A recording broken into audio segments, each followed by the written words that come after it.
va venir jouer les innocents effarouchés. Parce que maintenant, les crimes sont dehors.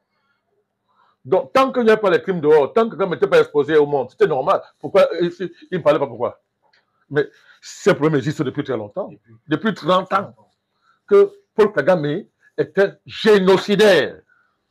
Et avec lui, son régime. Alors, ça ne sert à rien de venir. Les catégories Tutsi ou tout. Qui est celui qui a élevé son opinion dans le cadre du génocide? C'est pas Kagame? C'est lui. C'est pas lui? Mais assumé. Parce que les Hutus existent en vertu de quoi? Un Hutu, celui qui n'est pas Tutsi. D'après le... Oui, d'après leur théorie, puisqu'ils ont justifié le génocide en disant qu'il fallait protéger les Tutsis, les Hutus voulaient les génocides, etc. Il fallait protéger la minorité. Oui, tout à fait. Tout à fait. Alors, donc, vous désignez comme tel, déjà comme minorité Tutsi. Alors que s'il faut être cohérent pour aller dans l'histoire, ça existait avant les Belges, ça existait avant les Allemands. Pas du tout. Mais alors, donc il faut qu'il assume ce qu'il dit. Parce que ce jeu-là, moi, on ne m'impressionne pas à mettre les temps d'anti-Tutsi. Ça ne m'impressionne pas. Dites ce que vous voulez que je suis anti-Tutsi, c'est votre problème, je m'en fous. Parce que ça, aucune rien ne traverse mon esprit concernant un Tutsi. Moi, Kagame, c'est un ennemi du continent africain. Voilà pourquoi nous le combattons.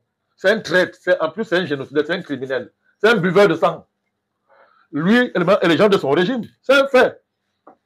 Nous allons le combattre jusqu'à sa chute. Parce que tant qu'il est là, il détruit l'Afrique. Si vous déstabilisez la RDC, vous déstabilisez toute l'Afrique centrale, toute l'Afrique. Le Congo, la RDC là. Il ne faut pas attaquer un combat que tu n'as pas supporté. Ça prend tant que ça prendra. Nous, on dit la RDC doit marcher jusqu'à Kigali. Pas pour tuer les Rwandais. Là, on va se lever contre la RDC. Mais pour en finir avec ce régime génocidaire.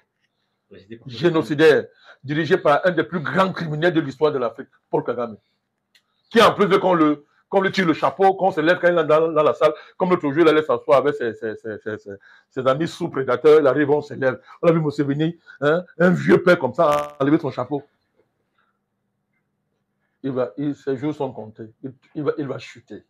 Il est à la fin de son parcours de criminel. Il a assez bu le sang innocent comme ça. Paul Kagame, il a assez bu.